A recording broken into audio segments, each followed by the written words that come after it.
and we are back with another Honey's Horror review. I am Raiden, this is Blood Honey, and we are continuing pretty much at an end with the Friday the 13th franchise because I made the decision to go ahead and watch the remake after Jason X as opposed to going to Freddy vs. Jason because I figured, well, it would probably make a little bit more sense just to go ahead and save that for after the Elm Street series. So here we are now. So the Friday the 13th remake is from 2009. It's done by Platinum Dunes, Michael Bay's production company. And so, yeah, it was actually back under Paramount by that point. And there's some split with fans on this one. Some will say that it's not their Jason.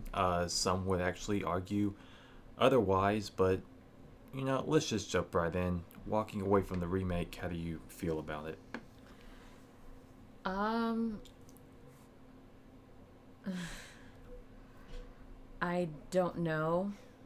It wasn't horrible. It definitely wasn't like Manhattan or Going to Hell. Uh, Honestly, I still favor Halloween. But this Jason was a very intense and brutal Jason. Mm-hmm. I love Kane Hodder, but yeah, this one is definitely a very, very, well, I don't know, very, but a different Jason. Yeah. He's played by Derek Mears, which I actually did meet him before. He's actually a very, very cool guy. He really is passionate and actually enjoys playing the character. Um, I would say he strikes a nice balance, kind of like how I felt with James G. Courtney in the Halloween remake. He just strikes this balance of this creepiness factor, but this sort of also like brutality and nature. Because this Jason, I mean, the film is kind of a blend of like the first four. So you start off with him with the sack head, of course, and with the pre-credits, you get like very basic rundown of what happened at the end of the first movie. Just this girl killing Jason's mom. But in that, you actually see that Jason witnessed his murder, which has been alluded to, of course, before in the past, and then you just assume that he's just been hanging around ever since then and just grows up guarding his territory. So yeah, he's very, very intense. So as far as the opening and everything, how did you feel from that whole like first 20 minutes? Because many people will actually say that was actually the best part, and it kind of almost works as like a short film of a Friday the 13th movie if you really kind of look at it. But how did you feel? The recap sort of thing. Yeah, from to like the first set of kids that are killed off, and then we get the credit Friday the 13th. Oh, okay. Yeah, some of those were, you know, callback kills almost. Yeah, you Like, get a bit of a sleeping bag kill in there. Yeah, new kind of. Yeah, that was, and I was like, oh, is he gonna like whack on it or smack it with something? But being roasted over the fire, that was interesting. Mm-hmm. Oh man, which kill was it? One of those kills reminded me of the Kevin Bacon one from the original, the arrow through the chest under the bed, or You're talking about a later one though with the screwdriver. Is that what you mean, or? oh, I don't remember now. It was one of those kills made me think about the Kevin Bacon one. I'm like, that's pretty cool. Yeah, you're probably thinking the later one that's the screwdriver through the throat. Yeah, it's probably that one I think is most reminiscent. But yeah, I mean, in the first part, you do get some like really just some kick-ass stuff going on. Again, we have the one kill with the sleeping bag over the fire, and then you have Jason with the boyfriend of the one girl stabbing up through the floorboard, and it's just like that moment is tense enough in and of itself because you're just like, again, not knowing where it's gonna poke at. You're just like, and you just see him Yeah, getting that was his a pretty cuts. good one. That's pretty messed up. And if in that moment too, you kind of like as the boyfriend and girlfriend kind of go off in their searching through the cabins, you like again, it's just kind of a blend of the earlier films where you do find Jason's mother's head in the wall and everything. He drops it and he's just like, "What the hell is this?" And yeah, it's a very fun opening. And then Jason's just like, "You best not touch my weed," or that really is what it's kind of like. It's just like, does Jason have a pot farm now? I don't know. Yeah, I mean, does he blaze up from time to time? I don't. He might. I mean, maybe it could have happened over the years from the original kids having pot there, and then somehow it got left behind, or there were seeds in it, and then Yeah. I could kind of see that sort of thing happening, but Jason as a farmer doesn't quite work for me, because hell, I'd want to see him light it up. That'd be hilarious, especially through the mask. Through the holes in the mask. Like you put it underneath and you just see the smoke coming out the little holes. Like, that would be a hell of an image. I would love to see that, actually. Like a hookah, the thing, and taking a hit and then... Oh, goodness gracious. Anyway. First bit of Jason where you can tell he's kind of has a bit of a hunting thing going on. He has his bear traps. He has... But see, what I saw straight away was that this Jason was quick. Not like a lumbering sort of Michael Myers Jason. Oh no, he moves with purpose. Was quick. Oh yeah, that's for sure. You could be slow and purposeful, but this fucker was like running a marathon quick. Yeah, and of course, like say, this human Jason, he's not zombified Jason after a certain point, which, the first few Jasons, they would move quick themselves, but of course this one just being like a remake, it's more modern and everything's more ramped up, it's more tense. Yeah, so you really get like the sense, so you really get the sense of what this Jason is fully capable of. I mean, he's pretty intense, and I would say he is one of the better Jasons overall. But yeah, this first group of kids though, like just going back to some of their dialogue and stuff, like everything's like, crystal this, crystal something. It's just little moments here and there. I felt like their dialogue was fun at the start, and it made sense with the times, and for a remake of a type of film like this, and you do get a taste early on as to like just how gratuitous it is with its adult nature. Yes. Of course, it's more modern, so, I mean...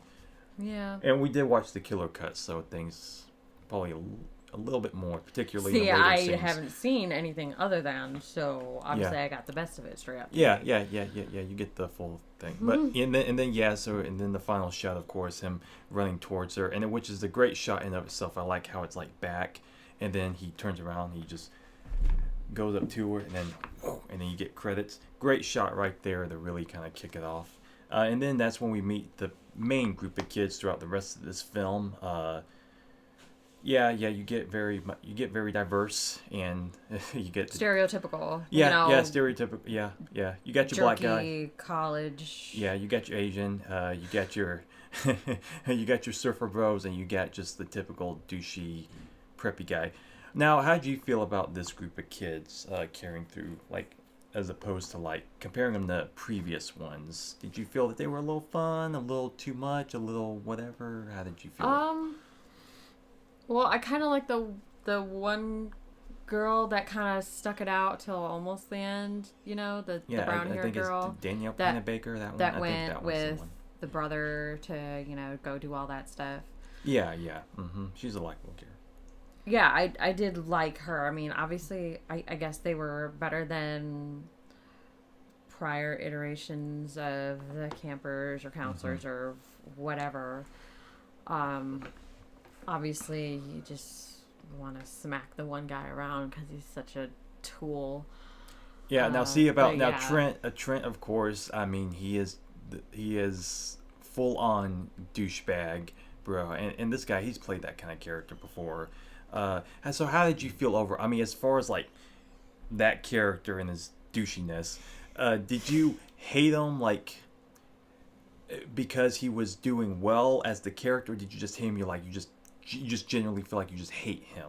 because some people, I hate that kind of person. I know, because some people would argue, like, some fans would argue that character is just, he's a terrible character. I'm like, he's not a terrible character though. I feel like he's playing the He role did a though. He's good playing job. the douchiness because he's just good at that. And There I'm are like, that's other his characters character. out there in other And movies, that's- series that are like that. Like, Ex- what calls to mind is Cersei Lannister.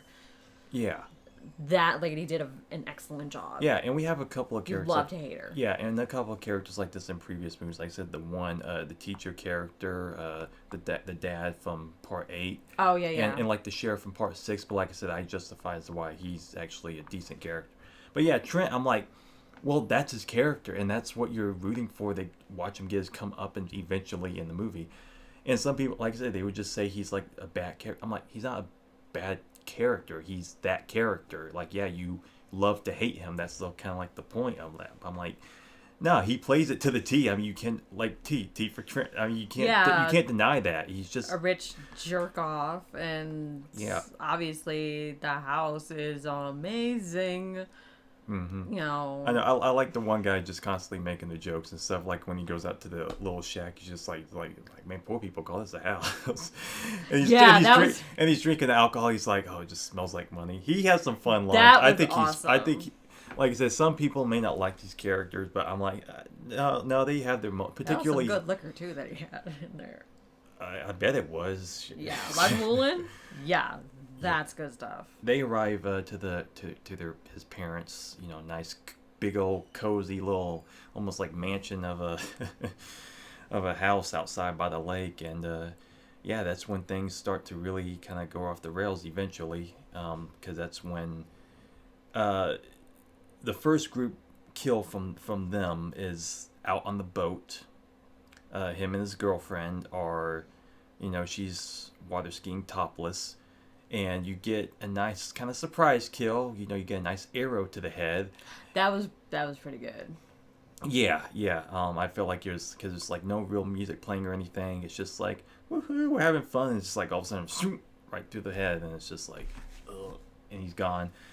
And then, so she was already falling over into the water, and then the boat comes straight towards her and just knocks her straight on the head. I'm like, damn. That's one of those moments in a movie where you just feel it. You're just like, damn. Like, yeah, she like should have been like a big ass something. boat just full speed into your damn head, and you're like, whew, yeah, I can imagine the trauma from that one. And then because she notices Jason across the lake and everything, and then she goes under the dock, and so you have Jason looking for her, and so you're just like, okay, well, does he know she's there? Does he not? And then of course, Thump. machete right through the crack, and then, That was pretty good. yeah. And then the dead body just bombs there. Yeah, some nice nudity shot right there before she just drops into the water, just like because obviously he's pulling her head up, and then it slides the machete up against and it's like, yeah. And I'm like, dang, yeah, this Jason does not play at all. He really does not. Mm-mm. The one guy, the token black guy, we can just call him. I'm half black. I can say it if I want. The token black guy, but he's funny. I like him. Yeah, he was pretty good. Yeah, he's amusing. The one friend, he had broken the chair in the house and everything, and Trent's being a douchebag. He's like, you best pull some MacGyver shit and fix this. And so he goes out to the shack. Yeah, drunk AF, you know. Yeah, I mean, stumbling out there and all that. Yeah. He's just going through their liquor, all this. He just doesn't give a damn. And of course, Jason's in there, and he gets screwed, to say the least. Kind of like a Jason X scenario, although not as over the top, but he does get screwed right through the neck. And it's like, yeah, pretty intense. And well, yeah, because he tries to stab Jason with it, but Jason turns it around on him. So he's like stabbing himself. So I was like, ooh. Yeah, and it goes on long enough to where again, the effects are good. I mean, quite literally, you can't really argue the effects at this point are the best they've been. And so you just getting a nice slow just screwdriver to the throat, and you're like, don't want that. Don't want that at all. But that shut him up real quick, that's for sure.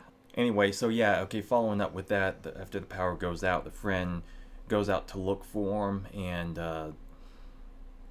and you get probably a particularly standout kill for me, where he goes out, he gets confronted with Jason, he gets a couple of knocks in there against him, he runs out, and then Jason picks up the little axe, and then right through the back. Well, him. Yeah, he picks it up. I'm like, dude, just throw it at him, and then he goes and tomahawks that shit. It was Again, crazy. Just kind of reiterating that this Jason's like a hunter type. He just does not. He doesn't mess around. He's got his bear traps. He's got his underground tunnels and everything. But at the end of this kill, though, I like it when he picks them back up and just slams them down and just goes right through them. And it's like that was good way to kind of cap it off, because you kind of get like the double tap on that one. So he has the sister Whitney held hostage underneath. So how did you feel about that as far as the character? Because earlier at the start of the film, you do see that they find the locket, and the boyfriend had said, oh, it kind of looks like you, which it was Jason's mother. And so obviously you assume and realize that that he's keeping her there because of the resemblance to his mother. And you would think like, yeah, Jason doesn't take hostages. Yeah, that's exactly what I said. Yeah, he doesn't it take was. Hostages. What? But once you get like kind of like the full understanding, how did you kind of get that? But the whole concept of him taking a hostage really just was like, that doesn't really work. Not for me, anyway. Yeah, I mean, for me, honestly, it doesn't bother me. I feel like a lot of people like to give this remake shit, which I honestly don't know why. Of all the franchises that's easy to get right, it's Friday the 13th. It's as simple as it gets. And you got to do some things differently to some extent. I get that. It just... And considering everything that we've seen before, we've had impersonation Jason, we've had Jason come back from the dead, we've had Jason go to hell, Jason's been to Manhattan, he's been to fucking space. And so in this one, like, you kind of just get more into the in-depth of like, yeah, I mean, someone like you, clearly he has mommy issues, to say the least. He does. Oh, yeah, but I mean, all I've ever seen is yeah, Jason freaking kills people. Yeah, but but even at the end of 2, though, remember, Jenny, she put on the sweater and tricked Jason momentarily to kind of get him to kneel down. But of course, once he saw the head and you realized, like, oh shit, yeah, snapped out of it. So it kind of plays into that. So for them, at least trying and doing that, I like, for like the remake, I'm like, I don't think it's that big of a deal. Even if it didn't work for you, I can't give it shit. Because I understand the reasoning and the mental state of like knowing how Jason is. Like, yeah, he's a like a unstoppable killing machine, but he clearly has still this childlike mindset though within, regardless. And so seeing the resemblance to his mom, I get that. It wasn't like, again, you may not be the biggest fan of it, but I understand what they were doing. Yeah, yeah. Well, I mean, once the whole locket thing, she sees that and all that, I'm like, okay, I guess I kind of get it, but it's still weird. I mean, because in one moment when he goes back down there, he's starting to like sharpen his machete. He's getting like the flashes of like when his mom was killed that night. And so you can just tell though, he gets pissed and he just starts throwing stuff over. And so again, that's just kind of a moment to help kind of reiterate that he has her there for the reminder, and just because that it makes him feel better, I guess. So, and having the underground tunnel system, I feel like is some would say again that doesn't work for them. Like, why would these tunnels be under the camp to begin with? Well, again, we could ask that questions about a lot of things in this franchise as to what the hell this means and when did this happen. I don't know. And so it does help again for this one, help explain why he's able to show up in one place and then another and kind of another so quickly, and he gets around. Again, it may not make the fullest sense, but then again, a lot of stuff in this franchise, like what really has made sense. Right. So I mean, again, they at least offer up stuff that's you can buy into, you can understand. And so again, just him being more of a hunter as well, it just kind of all makes sense to me anyway.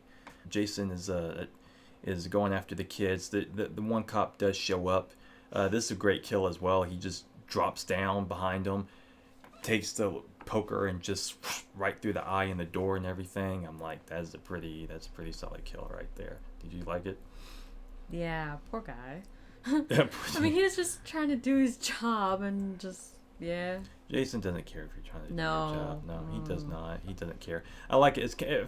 It feels very reminiscent of the part 3 kill when he grabs the dude's head and it pops out because it goes right through the eye and you can kind of see like remnants of the eye on the poker. So it's almost like a reverse where instead of popping it out, he just kind of shoves it out through the poker. Oh, yeah. So it feels very reminiscent of that for me. And yeah, in some scenes prior, again, you get some rather gratuitous adult. It really is almost full on. Just I can't say that word on YouTube, but YouTube because they're very touchy. But yeah, it's almost very adult film because of how, especially in the killer cut, I think it's definitely extended and it's like, yeah, adult situation. Like it is almost a bit much, but again, without clothing. Yeah, and it's definitely the most intense of that nature that you would get from any of these films, really. But for modern day, that's kind of that's just kind of how it is, really. But I mean, what can you say? I like how Whitney, though, at one point she's just kind of running up looking for help when she actually does escape. Because at one point Jason gets the bag of the brother and she takes apart the little GPS and the little thing out and unlocks herself, and so she runs up to the window and just sees these two just going at it, and then Jason just grabs her. It's like, no, you will not watch that. Cover your eye. It's almost kind of what it's like, but yeah. Yeah, that was pretty funny because I'm like, well, that's kind of what it comes across. They're going, they're having some fun. It's like, mommy, cover your eyes. No, his radar's going off. Yeah. If someone's having sex, Jason will find you. He will certainly do that. Trent gets his, of course. I like it when like the one body hits the cop car. He's inside the cop car. He screams like a little bitch. He's like, ah, and he just runs off. Yeah, that was it was his girlfriend's body. Yeah. His girlfriend's dead body. Yeah, and he just screams, and it's just hilarious. Yeah. Now, what did you think of his kill? Did you think it was satisfying, or did you think it was worthy for his douchiness, or do you think I suppose so. It's not like he got his head lopped off and all kinds of unpleasantness, but it worked. It was pretty funny, I think. Yeah, I think it's satisfactory. I mean, you get the nice machete through the chest. He's just like picking them up, and that was just pretty wrenching good. it around and stuff, and he slams him down on the big ass spike on the back of the truck. And then it's just getting and his dragged body's he's along. like ragdolled. Yeah. Because the one old guy, like he's trying to call for help, he pulls over, and then the one dude's freaking out and he drives off, but he has a kid's dead body stuck on the back of his rig and shit. I'm like, I don't know how he's. I want to know the follow up of that situation. Like the cops caught up. The car wasn't starting, and Jason's killing. Because obviously you got to drive off. dude. I mean, because Jason's trying to kill you, but you're trying Yeah. to get away. But then later on, you just realize, like, what the fuck am I supposed to do with this now? I got a dead kid on the back. Like, what do I do with it? I don't. Like, you just had to call the cops and wait for them to show up. Probably the next morning, honestly, considering. I'm like, so you just had to leave that there on your truck while it's parked out in your house and just until the cops arrive, because one was already dead. So you're like, I guess leave them there till morning. I just wonder about that little snark. I know. You just gotta wonder. So yeah, Jason's on the chase. The brother Whitney and the one girl, they're all on the run, and then so they're getting chased along. And so you do get kind of a bit of what feels almost like a surprise kill, because you do feel like that she would have been a girl to survive till the end. Kind of technically. Yeah, but until the sister comes back into it, I'm like, okay, well, I guess you have your boy and girl survivors, so I guess she's got to go. And it does kind of come up quickly and stuff like that. So when it happens, you're like, oh shit! It's like, oh yeah, she's dead. Yeah, that's the end of her. Yeah. Yeah. I mean, because that one I did feel bad, because you kind of do like her, because she is like your girl next door, relatable sort of chick, and she was just trying to help. Yeah, but I guess it just reiterates the cliche, though, that even the nice girls, you just like the douchebags, because you're like, why are you with this guy? Like, he's clearly cheating on you, because a little earlier too, like as they run back to the house as they realize they witness Jason, realize what's going on. He's just knocking on the door. I know it's like life or death at this point, but you could just tell when she goes in, she starts knocking on the door. She's like, Trent, get out of it. Like, she just knows that, like, she's almost like unsurprised at what's happening. Of course, they probably would have had a little bit of like a mini confrontation, like, what, you've been cheating on me all this time or something like that. But you just get the sense like she knows he does that or something. So it's like, well, yeah, I mean, that's what happens when you go with a douchebag like that. But hey, I don't know. That's just my interpretation. And so, yeah, they finally come to a confrontation back at, a barn, kind of like the old school stuff. And then, yeah, they eventually get Jason rigged up inside the little wood chipper with the chain and everything. He gets hung up, again, reminiscent of like part 3 where he's like hung up and everything. And so he's kind of getting dragged in. He doesn't go fully in. It's almost like, oh shit, are they gonna like get his head, all chipped up in here or something? I don't know, but no, yeah. And she eventually stabs him with the machete through the chest. Although that one line that she says, like, say hi to mommy, it's like, okay, I get that one line, but then she follows it with, in hell. I'm like, a little cheesy, okay. Yeah. Because I'm like, I don't know, it just felt like a little extra. Like, because again, you already said this, say hi to mommy, and then you have like a bit of a pause, like a few seconds, and it's like, in hell. And I'm like, you didn't really need that, but I don't know. I mean, you tried, I guess, but whatever, it is what it is, I guess. After that, you kind of fade to black. You cut to morning. They have Jason's body, and they just dump him in the river or the lake, and then along with his mask. But then it's not so much of a happy ending, because right as the brother is about to go over to his sister, just sitting there on the dock, Jason pops his ass up through the dock, and then it just cuts to black. Again, very reminiscent of some of the original stuff where Jason loves surprise entrances and stuff, and yeah, that's what you get right there. So the ending, how did you feel about that? Well, yeah, it was pretty typical of the... Was it the first one or the second one where he... Well, the first one, yeah, he did jump out of the water as a kid. One. But the second one, though, he did also jump through the water. The second one through the window. Yeah. So I was like... I mean, he's done that a few times, let's be honest. He's jumped through a few windows in this time. Even in this one, like literally just before like the final confrontation, there is a shot where he jumps through the window and grabs the brother. I'm like... But what I was referring to was, it made me think of those two. The surprise the combination ending, of those two. Yeah, just kind of jumping up through the water. Yeah. Mm-hmm. That's what that made me think of, and as a whole, I thought it was good. Yeah. The whole movie. Yeah, I mean, some would wonder why they would even bother just dumping them in the river, just not or the lake, and just leave them there and where they left them and just run their ass off. I don't know, but hey. I don't know. Hey, logic, but back where it started. I mean. Yeah. So all in all, as a remake, I mean, I still enjoy it. I feel like it gets too much flack. Again, even some fans will say that almost this is a black sheep of the franchise. Well, I'm like, why?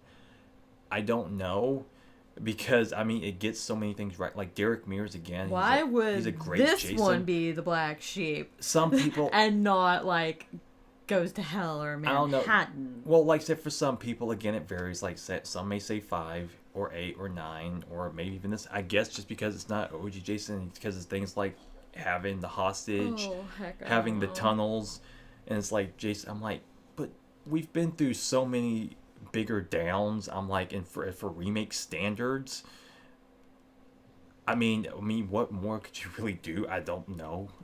I mean, like I said, there are definitely other things you could do, but as far as, like, again, just atypical Friday the 13th, what you expect, you get what you expect. I don't really know what else to say.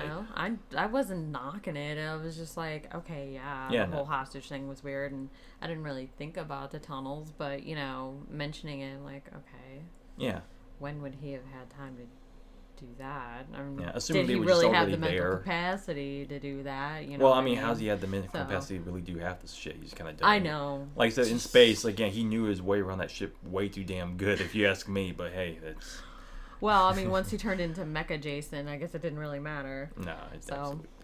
That Yeah, that was pretty good though. yeah. It's just I don't know. It's just one of those things to where I guess just purists out there. It just they kind of works. Yeah, but yeah, I would say it's still like a solid 4, maybe 3.5. I guess maybe I don't know if I love it as much, but I mean it's just a good solid Friday 13th film. And I'm like for remake standards again, as Yeah. opposed to like a Halloween, which of course again what Michael is supposed to be, and it's a very simple, very just typical, like what that should be. So if you go outside of that, you kind of miss. With Jason again, very simplistic. He's got his mask. He's out in the woods. He's got to kill some teenagers. That's pretty much it. So you pretty much get that here, and I think it's just fine for remakes. As far as the big three of remakes, it's definitely the best one. That's for sure. And again, the easiest to get right. So yeah. Why? Yeah, I guess so. Yeah. Anyway, yeah, that's been on long enough. That will do it for our review of Friday the 13th remake from 2009. We hope you enjoy. Please be sure to like, comment, subscribe if you would. We would greatly appreciate that. Now on to more horrors and scares and whatnot. We will see you next time. Bye for now.